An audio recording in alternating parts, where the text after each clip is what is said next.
Tonight's broadcast is made possible by a generous donation from the Berkeley Heights 5K charity road race and fitness walk. To learn more, go to berkeleyheightsfivek.com.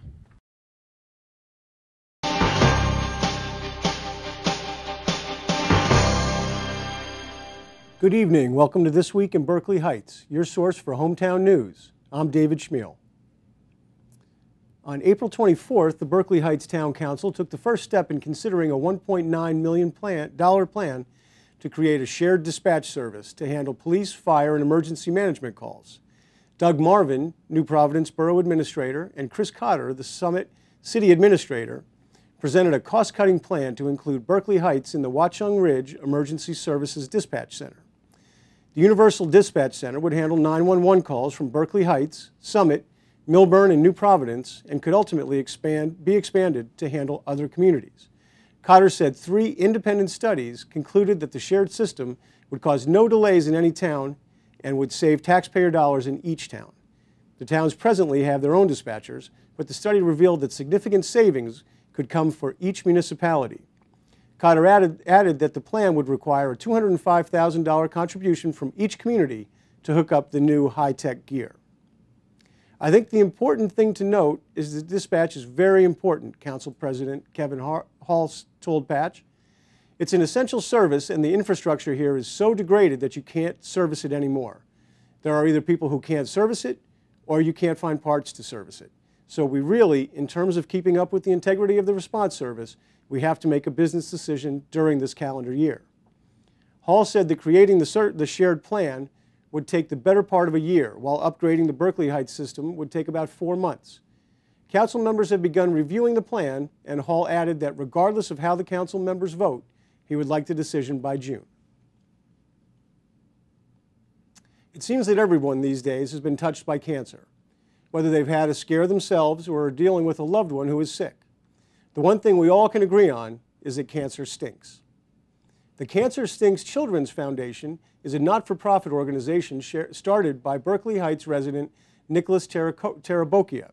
The 9-year-old cancer survivor founded Cancer Stinks with his mission to bring comfort and joy to children battling the terrible disease. A cancer survivor himself, Nicholas understands just what kids go through as they battle the disease. He wanted to help children by creating the Nights of Love care package, full of goodies that will help children fight the fear that can overwhelm them during their hospital stays. Nicholas needs your help, so please join him Saturday, May 19th for the Cancer Stinks Super Tag Sale at Columbia Middle School. The sale will run from 8:30 a.m. to 3 p.m. All proceeds from the sale will help Nicholas and the Cancer Stinks Children's Foundation get one step closer to giving a child with cancer a night filled with love. Visit www.cancerstinks.com today. When you see debris block a road, what do? You either get out of your car and drag it to the side, or you call for help. Why would it be any different for a clogged waterway? Mayor Joseph Bruno and council members are asking township residents to learn how to protect their waterways. The upcoming Environmental Commission's Stream Protection event will address safety and flooding concerns for the Passaic River Basin. Experts from the Passaic River Coalition, Rutgers Cooperative Extension, and the New Jersey Department of Environmental Protection will discuss ways that communities and homeowners can work to prevent flooding damage in protected areas and save residents' property. At the council meeting last Tuesday, Bruno stressed the need for residents to show up in large numbers to show officials they're committed to fighting the flooding caused by trees and limbs that are clogging nearby rivers and streams. When it floods, the water collects around the debris and forms dams. Anyone whose property borders a stream or river, not only in Berkeley Heights, but in New Providence, Summit, and Long Hill Township, are encouraged to attend. The event will be held at 7 p.m. Monday, May 7th at Governor Livingston High School. A Q&A session will follow the presentation. Anyone planning to attend should send an email to chairman@bh-ec.org. Speaking of natural phenomenons, the visit by a black bear near the Thomas P. Hughes Elementary School on Wednesday, April 25th, was about as close a brush with the creature as any township resident wanted. Although he left without incident, it left many leery of a walk in the woods anytime soon. You're watching This Week in Berkeley Heights. Stay tuned.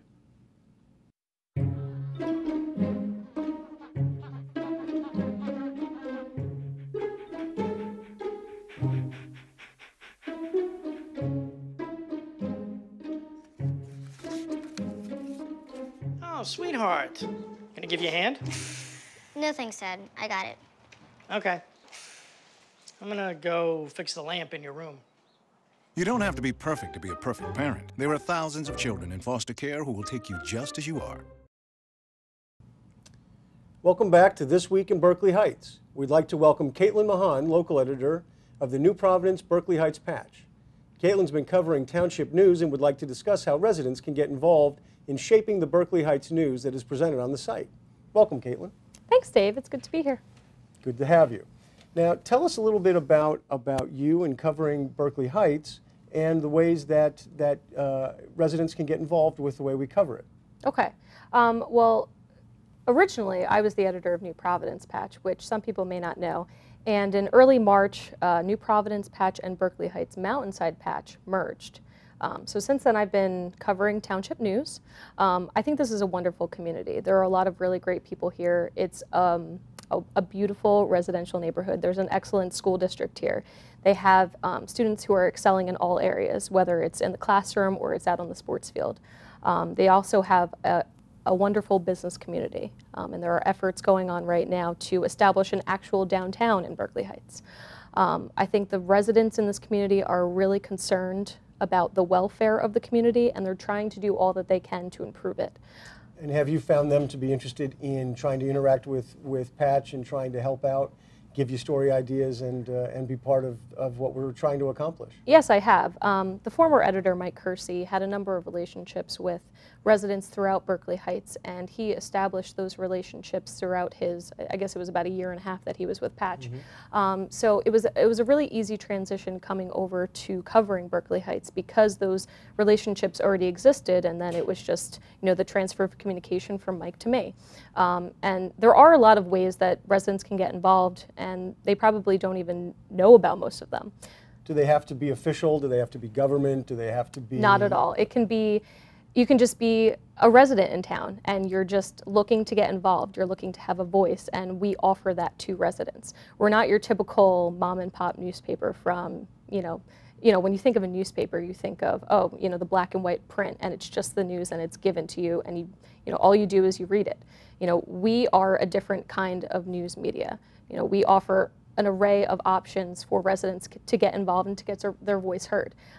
One way is through user-generated content. If residents are involved with an organization or a local group in town, or say they, you know, they cover every, you know, Governor Livingston baseball game, they can write about those things, and they can send us that information. They can send us photos, and we'll be happy to publish those items on Berkeley Heights Patch. Well, and not only that, doesn't the site make it easy for people to even upload their own photos? So they can plug their digital camera into their computer and upload images as well. Yes, they can. So by doing that, then they can actually be committed to helping us out.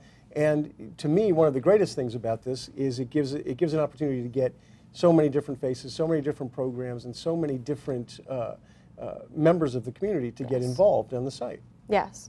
One of the really great ways to get involved is through blogging. And when people think of blogging, they think, oh, you know, I can't write, or, you know, I don't want anyone to see what I write, and, you know, I can't write 1,000 words for a blog post, and I can't do that every day. You know, what residents don't realize necessarily is that they can write 200 words about an issue in town that they're concerned with, or about, you know, a sports team at Governor Livingston, or through, you know, the recreation department in town. They can contribute every day, they can contribute once a week, they can contribute once a month, and it's at their own convenience. And it can be just a simple individual who wants to share their views on things in town. Exactly. It could be a community organization. It could be any number of different enterprises that want to sort of get out there and tout what's going on in the community. Exactly. And, you know, we encourage them to sign up and to blog early and often, but really it's at their own convenience. So, you know, whether someone, you know, has a green thumb and they want to write about gardening tips for the entire summer, or, you know, say they want to write about, you know, a township issue that's you know, on the table right now, such as the Joint Dispatch Center, which we, you know, which you discussed earlier in this news cycle. You know, you can get on there and you can write about what you're thinking, and then, you know, we actually encourage residents to comment on blogs and, you know, to share their opinions. We want it to be an online forum for residents to get involved and to start a conversation. It's also a great way for us to hear from them. Exactly. Because we need to hear from residents and find out what we're doing well and what they'd like to see more of, or they'd like to see us do better. Exactly. I mean, no one's perfect. And, I just started covering this community. I can't say that I know it, top to bottom, left to right. I don't know everything about Berkeley Heights. So I encourage residents to reach out to me and to let me know what's going on. And there are a number of residents who are already doing that, but I think there's a lot of room for growth here. And how can they get in touch with you? Through my email or by phone. And if anybody's interested, my email is my name, Caitlin.mahan@patch.com, and they can also give me a call at any time. My number is 908-783-1595. And they can also find that on the homepage of the site as well. Oh, yes. A lot of times what people don't realize is, they think that, they can't get in touch with me for some reason. Just because we don't have an office doesn't mean I can't be contacted. Right. And I do receive a lot of communication just through the news tip. It's a news tip. You can actually click on it on our site, and you can actually type something in, and it comes directly to me. But what people don't realize is that if you click on my name, it's at the top left-hand corner of the screen. They can actually see a little blurb about me, as well as all of my contact information. Great. Thank you so much for your insight. We appreciate Dave. it. Thank you for watching This Week in Berkeley Heights, presented in part by BerkeleyHeightsPatch.com. I'm David Schmiel. Have a great night, Berkeley Heights.